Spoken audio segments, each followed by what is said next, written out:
All right, day 9, which means that it is day 1 of week number 3 inside of this lean, muscle focused training cycle, 8-week training cycle.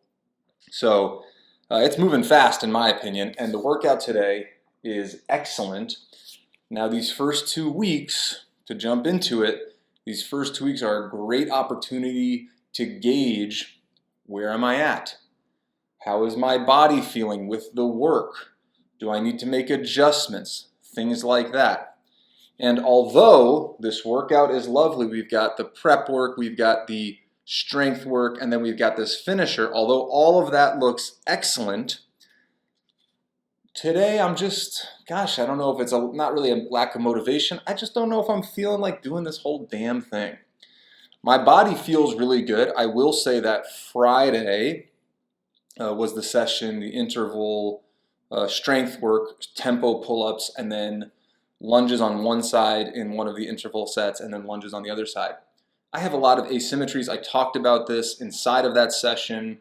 I played baseball growing up. Whether or not I was all that great at baseball, it created a ton of asymmetries because I pitched, from the time when I was like 8 until 18, 19. So lots of asymmetries from loading up on your right leg, flinging a ball, all stemming from the right side of my body. There's asymmetry. So my left glute and like the left side of my body was sore. It wasn't like jacked up or anything. It was just sore. And now it's Monday. I feel really good. However, listen, life happens. I think this is really important for a lot of people who have a regular freaking life. So much of fitness info on YouTube and Instagram and all the social media platforms is like, you get in there and here's all this stuff you should be doing. And I always find it to be BS. Here's like 18 movements you need to do in a session to get fit. No way. What I like to do, on a day like today, so I had to go to the grocery store. And we're pretty good about prepping, almost everything, if not absolutely everything. Maybe occasionally we go out for like one meal every few weeks, but for the most part, we like getting our crap, making it here, all that jazz. And so, the grocery run can take a second. I'm also in New York City, so I'm navigating city streets. Then I'm navigating a busy New York City grocery store. This is how I'm like getting my day going. You come back, you gotta unload it. There's chicken in the oven, so I've kind of had this day already that had some stressors, not like overwhelming stressors, but again, all that busyness and navigating people and waiting in line and all this crap, and then going on the street with all your groceries and everything can just create a stress response. So don't confuse that with like I'm having a panic attack, but they are stressors. And I think this again is important for people who have a regular 9 to 5. And you go to work and your boss is upset with you and then you're upset and then you're trying to figure things out and you're under stress, and whether or not it's leading you to, have some sort of outburst throughout your day or at the end of your day, it's still stressors. And so coming into your workout and being like, well, I'm just going to push past that, or this is how I like let my steam off. So often, and this is just from my experience, working in group fitness for many years and seeing how that mentality backfires and people get injured, or they never make progress because they're always like working through it. The elbow feels funky and then, well, that kind of got better, but then the knee feels funky. And then you're always working through crap, but you're also addicted to like, I need to try to make progress. So you're squeezing so much into a session. What a nightmare, even describing it. I'm like, oh, that sounds brutal. So what I like to do, and I will just show you, I'm basically going to take out the finisher. All right, again, it's not because I don't think I could do it. For me, it's like, why push through it? Also because that took some time and I have more stuff on my schedule. Why not keep it short? Why not just focus on the strength, put in a great effort on that and then walk away? I know I'll be recovered for tomorrow's session. I know I won't affect my sleep, my digestion, things that can happen when you overstress. And all of that stuff, whether or not you're thinking, oh, but I didn't beat my body up at work. Cumulative stress, it can come, obviously cumulative, it comes from different areas. So it doesn't matter if, you weren't being physical at work. Well, if you're way stressed and you're sitting in a chair all day and you're like, you're having this stress response, adrenaline, cortisol, and then you come into your workout and you're like, okay, let me jack myself back up. Bad news all around, because it is going to affect your sleep. It's going to affect your ability to recover. So that becomes really important. And again, I spent a lot of time, devoted to the gym, trying to really, really maximize my fitness. I come from, part of my background is CrossFit and trying to be competitive. And oftentimes less is more. I'll just say that. Less is so often the case. Less is more. So anyways, with that, I've got this strength superset of supine deficit push-ups, rest 90 seconds. That's going to be 4 to 8, just 4 to 8 reps, but the tempo is 4 down, 4 hold, and then 1 up, 1 hold at the top just to reset. So 4 to 8, that's a big range, but that's also a really intense tempo. So depending on how I'm feeling, that's going to dictate how many reps I go with. Then I'm going to rest 90 seconds. This is a very traditional superset. And then 15 to 20 single dumbbell or kettlebell 1 1/4 deadlifts. As always, I am working out in my freaking apartment. I've got 70-pound dumbbells, so I might use a 70-pound dumbbell, or I might use an 80-pound kettlebell. Right now, I'm thinking dumbbell, only because the height of the dumbbell will reduce my range of motion, and since I know that the left glute and what's interacting with the glute, hamstrings, spinal erectors, since I know that those got worked, even though it was all the way back on Friday, I might want to take off some range of motion, just give myself a good opportunity to move through some tension, but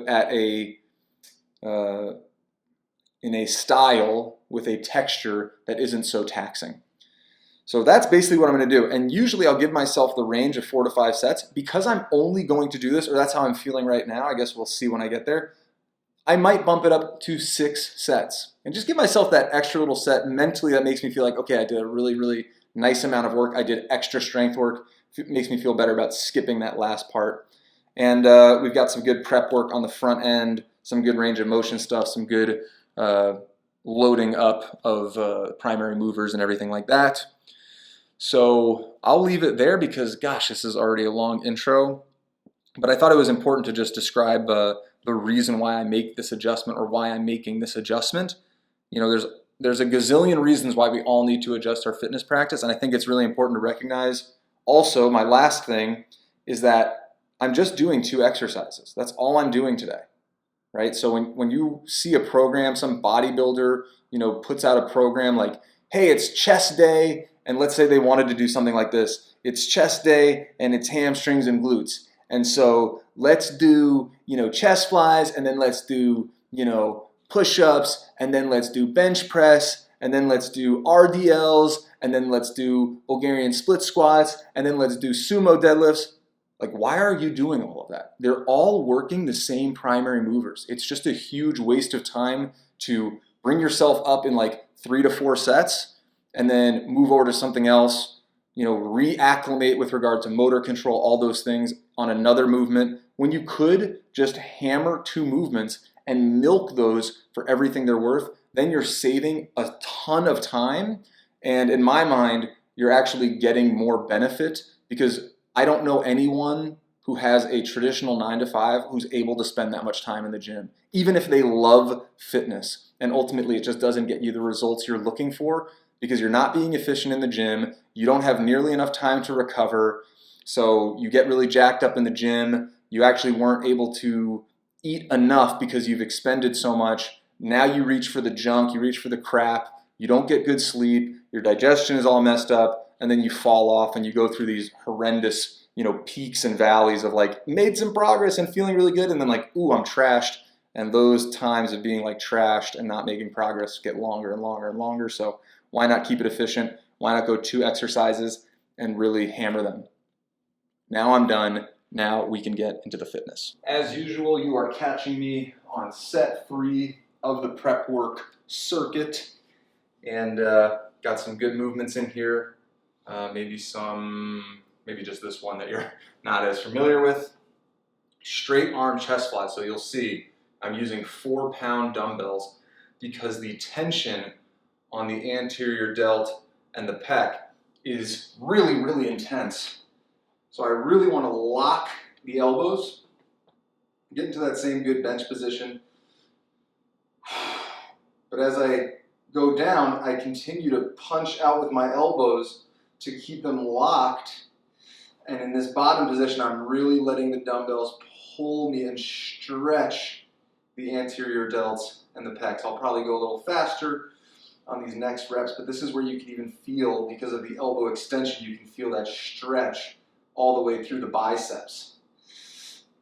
So you're never going to use a ton of weight here, but it's a great way to prep that deficit position that's going to call for an anterior delt stretch. Now, obviously, that position is going to be different, but there is transference. So there's 5 right there. I'm going to go for 10. It's possible that that was 6. Sometimes I lose count when I'm talking here. Just want to explain some reasoning as I go through my reps. So again, I'm doing things, micro adjustments to make sure I get as much of a stretch as possible. You know, do I need to adjust to where I'm at on the bench? Turning the hands, right? Changing the angle, you know, will change things for you. So is it better here? Is it better here? Is it better here?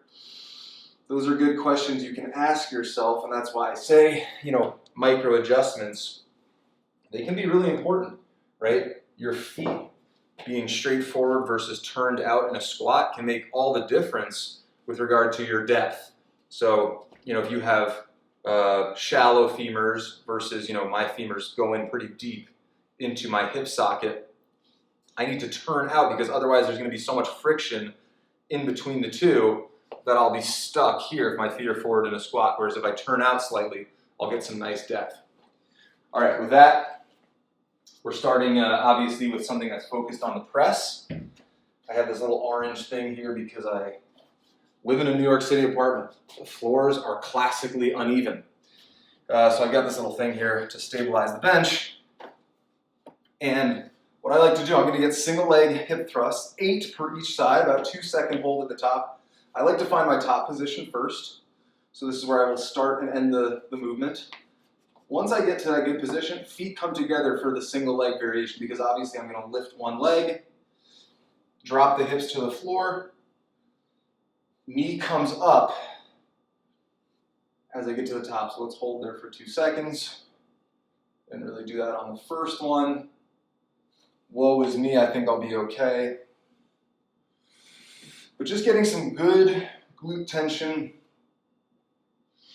And if you've never tried controlled single leg hip thrust, there's a lot of people out there, you know, myself included, who can hip thrust with a barbell a lot of weight, but then you're put into this position and it is different. So I would challenge you, if you are familiar with heavy hip thrust with a barbell, try this single leg variation and you might go, oh my gosh, I've got a deficiency.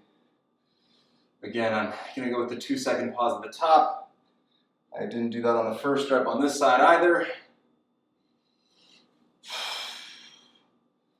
Or about a 2-second pause. Don't challenge me if you think it's 1.5 seconds, or maybe it scooches above 2 seconds. Again, I'm going for 8 reps.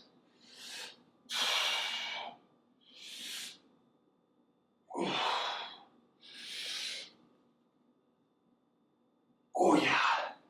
But man, just 3 sets of that is nasty stuff.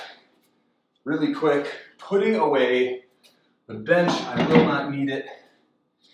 And here are the exercises that basically mimic the movements we're going to see in the strength work. So I usually like something that's maybe a little bit more isolation focused, you know, prepping one piece, you know, or one primary mover. There's obviously multiple primary movers on deadlifts and push-ups, but a piece that gets one primary mover going, and then I can actually prep the pattern. So I'm going to get 6 deficit push-ups.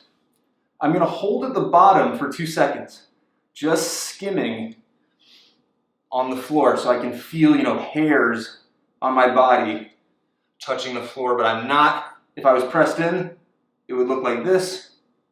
I'm not there. I'm staying active. 1, 2. Trying to get that stretch. Maybe I move forward slightly.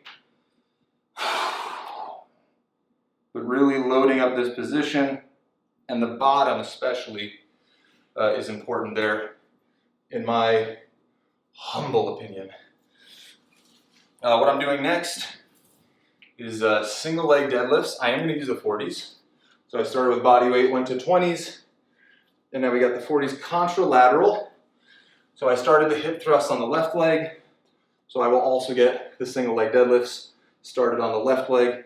8 reps only.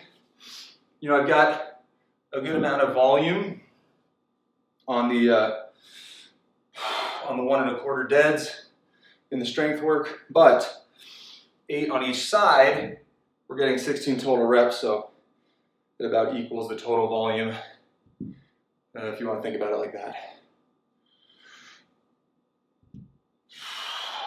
Trying to be gentle.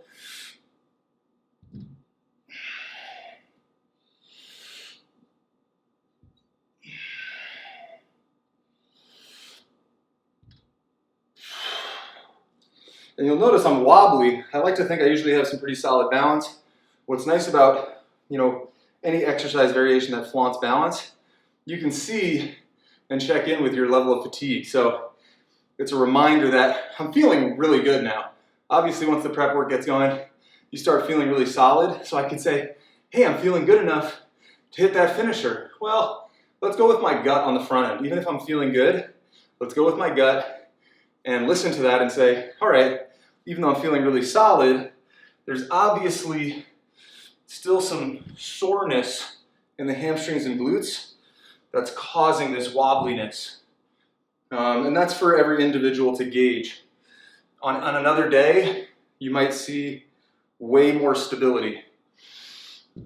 But for me, based on how I'm feeling, a lot of that's just coming from the hamstrings and the glutes. And the fatigue that, even though I feel good, you know, it's not like I'm slow to get out of bed or something.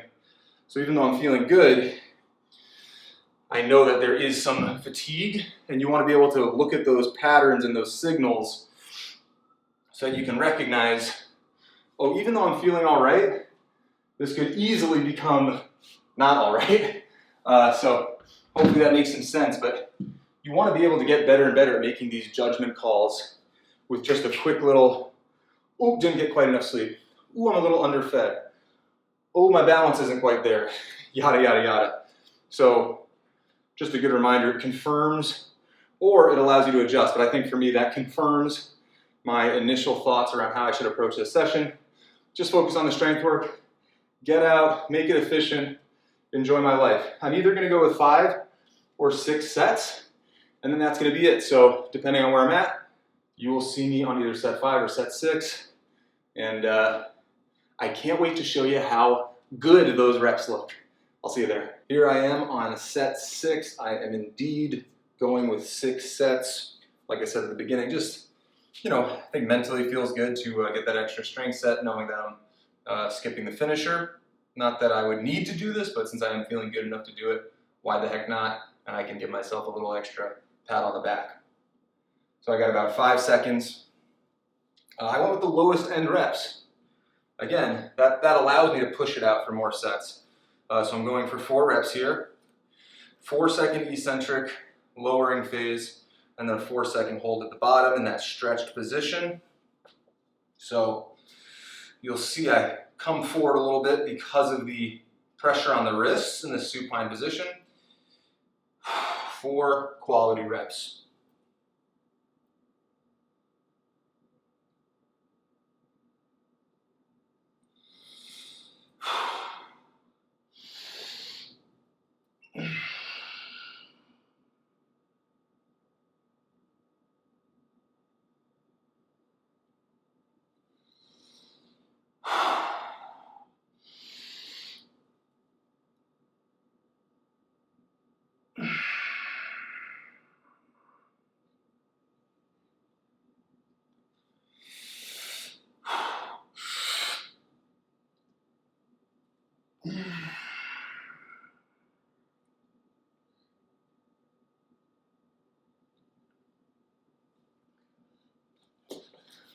All right, a little sticky on that last one. Remember, I got 90 seconds to relax, chill in between the push-ups and these 1 1/4 deadlifts. However, it's the last set. You know, the rest periods are really important for those push-ups. You can see things are getting a little sticky there. Smaller muscle groups working. Hamstrings, glutes. You know, I'm using the 70-pound dumbbells. That feels pretty good. So I may just say, hey, what the heck? Let me transition right into them. Take a brief moment to, you know, get a few extra deep breaths. But I'll go before the 90 seconds are up. 15 reps.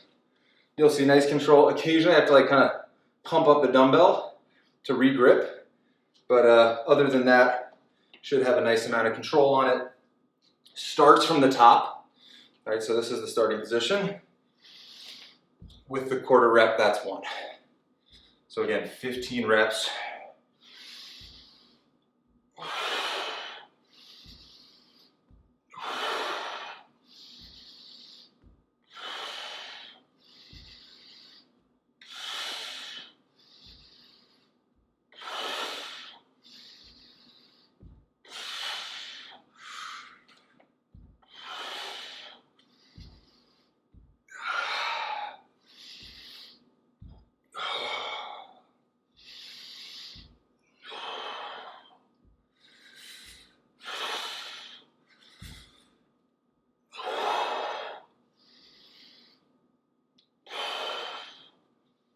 All right, there's 15.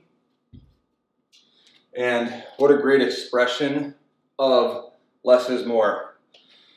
Again, is the pump always going to be super visible on my very fair-skinned body? Probably not, but I feel like that was a really impactful workout. And huge reminder, unfortunately, it is mostly for the male viewers, but that idea of coming in here and kicking your own ass, you know, leading to some sort of idea that you're more macho. Well, if you really think about it, physical health needs to be at the pinnacle, because if you're all jacked up and you're like, yeah, I'm so muscular, I'm so freaking jacked, but you're kind of walking like this, you're stiff, like, oh, my quads are so sore, oh, my glutes, my lower back. If you're walking around like that on any given day, well, you're not really a dangerous person, so to speak, right? Like, oh, don't wrestle me, I'm too sore, I'm too tight, I'm too stiff. You know, then it really isn't functional. Unless you are a professional bodybuilder and you are making money and paying your rent because you are so overly muscular, you're so ridiculously strong, or strong looking, I should say, right? So if you walk around like this and you make millions of dollars to do that, good on you. If you got a 9 to 5 and you got kids and you got shit you want to do throughout the day, then maybe being this person isn't advantageous, in which case your fitness protocol wouldn't be functional. And we love throwing that word around, oh, functional fitness. Well, you know, we're doing dumbbell snatches, we're doing burpees, that's functional.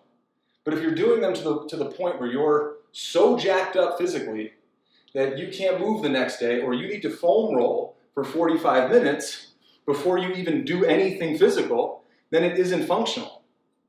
All right, and I know that's going to make some people's brains explode. Like, what are you talking about? Of course. No, if you can't get out of bed and go do some physical shit, you can't play tennis because you're so stiff, you can't walk your dog, you can't get on the floor with your kids, you aren't doing functional fitness, or your fitness isn't functional because it isn't supporting your life. This should support your life. I'll leave it there. Again, I know some people hate that idea, you know, because they are more addicted to the pump or the exertion than they are to the actual outcome and how it supports their life. But just chew on that for a second. If you can't do things in life, or you're finding yourself walking the stairs, you're spending all this time on fitness and you can't even walk up a few flights of stairs, you're always taking the escalator or whatever, then it isn't supporting your life. It's not helping you be more competent out in the world. Okay, before I get into a 6-hour rant and ramble about that, why don't I leave it there? Really great session. I'm glad to show it to you all that you are allowed to adjust if you're feeling like that's the right move based on your body and how you're, you know, assessing yourself. Okay, peace. Be well. Love to all. See you tomorrow.